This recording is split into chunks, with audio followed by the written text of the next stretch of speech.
Hi everyone, Tara here from Skills to Thrive. How are you all? Welcome back to my 7-part mini-series, The 7 Principles of Huna Philosophy. And this is part 4. I made parts 1 to 3 about 2 years ago. I'm finally putting part 4 together. Today we're going to talk about Manawa. Now is the moment of power. Be here. I'm here with you right now. I remember the first time I thought about this concept, that there is no past and there is no future. All there is now. This really crunched my brain. And I thought, hold on, I can sort of get that there's no future, but the past is real, isn't it?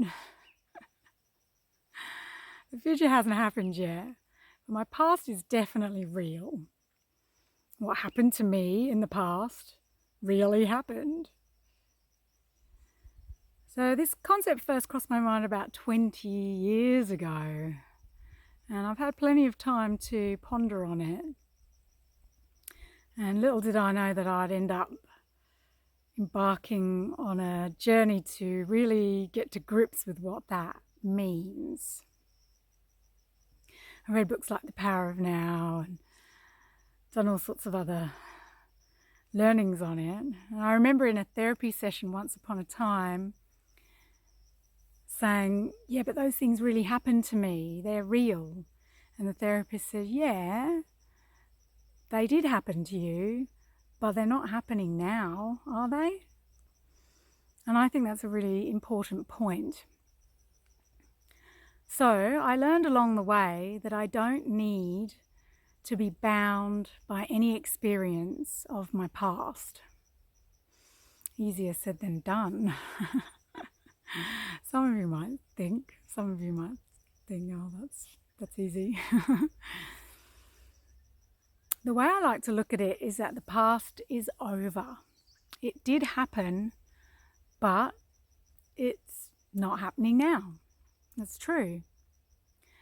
What's happening now when I'm remembering my past is that I'm projecting myself through memories mentally back into the memories, and when I do this, I feel physical feelings of how I felt back then or how I feel about the situation now. So if I have unresolved feelings from past events, they can rise up to the surface in the now moment. And if I don't make peace with them in some way or another, then they will remain in a perpetual loop, like a broken record. I remember, whether consciously or unconsciously, and feel the feelings related to it. And that's important to note, that this is not that I'm consciously thinking about the memories of the past. It can be unconscious, and those feelings will still rise up to the surface. And the same goes for ideas or perceptions that I have of the future. You know, I can worry about the future, or I can get excited about them. And often, whether I get excited or worried about them is wrapped up into my beliefs and attitudes and my internal relationship to what's happened in the past anyway. So the truth is that no one really knows what's going to happen in the future. Go figure. And, you know, we can both make logical or intuitive guesses about what may come. And on the same note, we can make some very illogical guesses about what may come to pass in the future. I think it's a good thing to point out here that our memories are not always correct. Have you ever been in a situation with a friend, reminiscing on a past situation, experience that you shared, where you remember the details very differently to them. Or even, you're remembering an event where you swear that you were there, but your friend says, no, you weren't even there. Maybe they've told you about the event and you've created your own memory of it. See, our memories are not tangible because you can't touch them, can't taste them, smell them, feel them. You can't hear them or see them. All we have is the memory, and that's the sensory data from that time that's stored in the mind. I don't know if that makes sense. And then future imaginings are kind of like a memory as well. Whether it's past or future, it's a sensory mind data. And if you think about the past as being unchangeable and therefore, able to have power over you in the present moment, the now moment, it can be easy to fall into a victim way of being and not exert any effort to change. And we've already said that, it's not the memory that's real. The memory is real, but the event is no longer real. Whereas if I think of the past as over, finished, powerless, I can give myself permission and freedom to change anything I want in my life. If I think my idea of what's to come is fixed and predestined, I give myself very little incentive to take charge and make change. Whereas if I think that the future is like a blank canvas awaiting me to paint on the glorious colours of the things that I want and that I choose, I can give myself permission and freedom to create anything I want in my life. So what if I could learn to bring myself out of the past memories or the future imaginings and plonk myself right here, right now, right where I am, with however good or not so good it is? Could that help me diffuse fears of what might happen in the future or recover from feelings that are bad feelings about challenging experiences in my past? What do you already do to bring yourself into the present moment, into your present moment awareness? I've given you some clues earlier on in what I've said when I mention your senses. Yeah. Present moment awareness is about fully engaging in the sensory experience of the now. So ask yourself, what can I touch right now?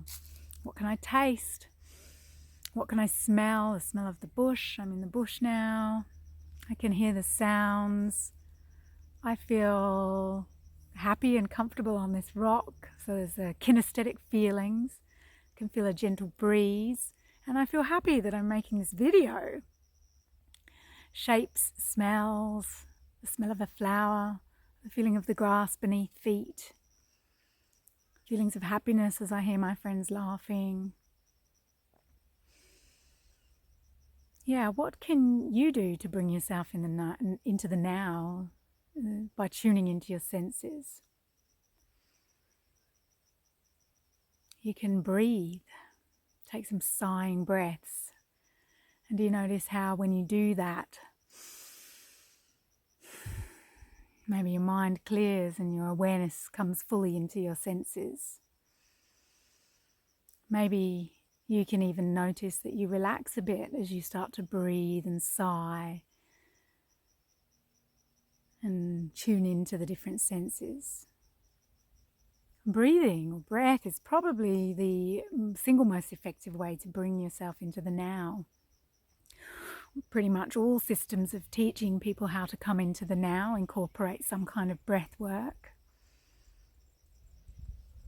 The breath work practice is, I think, a crucial part of healing.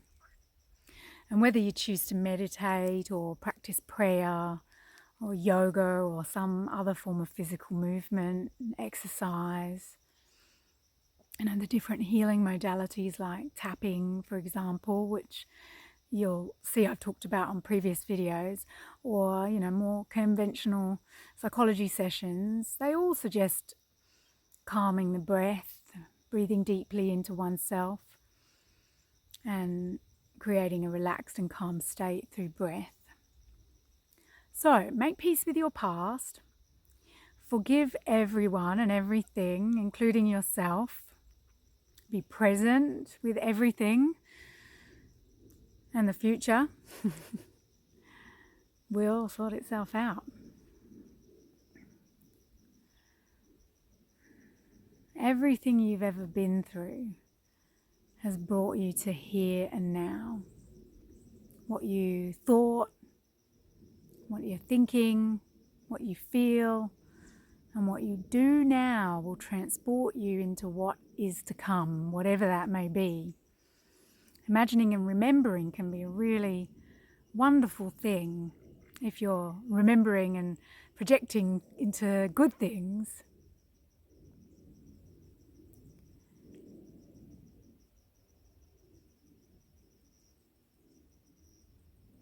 But if you're thinking about the past in a negative way or the future in a negative way, then that's going to make you not feel so good in the now moment.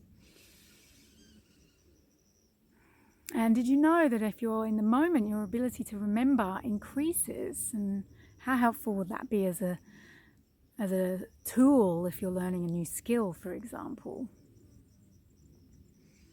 So take a few moments now to consider what it is you want more of in your life. What do you want to call in? What do you want to call into your life now or in the future? Bring your current goals to mind and take the time to write them down. Pick one of them, the most important one to you, and now imagine that you've already created it. You're already where you want to be. And in your mind, be in your goal like it's happened now. Feel it happening now. See it, hear it, taste it, smell it, and touch it. Sense it on every level of your being. Maybe it can make you smile or feel peace or a sense of achievement. Now, feel that now as if it's already happened. And now, simply send love to yourself and your ideal scene, your ideal goal. Be thankful that it has just been created now. Enjoy repeating that, and I'll see you on the next video. Take care.